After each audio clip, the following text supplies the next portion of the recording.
गोंधळामुळे प्रवाशांना नाहक मनस्ताप सहन करावा लागला। डीजीसीएकडून इंडिगोच्या सीईओला नोटीस पाठवण्यात आलेली आहे अशी माहिती केंद्रीय राज्य उड्डाण मंत्री मुरलीधर मोहोळ यांनी दिलेली आहे। 4 सदस्यीय समिती या संदर्भात चौकशी करून अहवालानंतर कारवाई करेल। तसेच रद्द झालेल्या फ्लाईटचे पैसे सुद्धा परत देण्याच्या सूचना सुद्धा इंडिगोला देण्यात आल्याचं मोहोळांनी सांगितलं।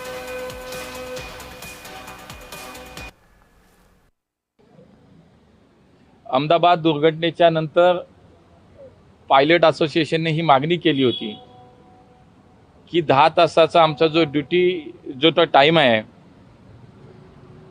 तो कमी केला जावा, तो 8 तासाचा केला जावा आणि म्हणून दिल्ली उच्च न्यायालयाने तसे निर्देश पण दिले।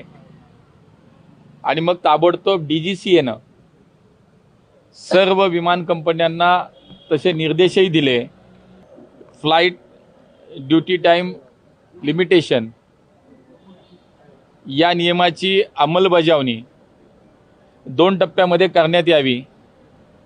1 जुलै 2025 व 1 नोव्हेंबर 2025 अशा 2 टप्प्यामध्ये प्रत्येक विमान कंपनीनं जे नियम आता दिलेत त्यानुसार ताबडतोब आपल्या व्यवस्थापनामध्ये बदल करावेत। परंतु इंडिगोने मात्र अगदी शेवटपर्यंत 2-4 दिवसापर्यंत सुद्धा त्याच्यावरती कुठलं काम केलं नाही। अंतरानुसार तिकिटांच्या किमतीवरती मर्यादा घालण्याचा एक आदेश सर्व विमान कंपन्यांना देण्यात आला।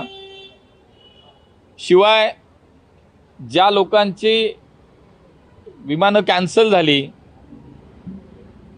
ज्यांना ठरलेल्या वेळेत सेवा मिळाली नाही, त्या सर्वांना without any cancellation fee charges न आकारता त्यांचे पैसे ताबडतोब परत देण्यात यावेत, ह्या सूचना देण्यात आल्या। पुढची बातमी पुण्यातून। पुण्यातल्या मुंढवा कथित जमीन घोटाळा प्रकरणी मुख्य आरोपी रवींद्र तारवाला अटक करण्यात आली आहे। बावधन पोलिसांनी ही कारवाई केली आहे। मुंढवा कथित जमीन व्यवहारातील मुख्य आरोपींपैकी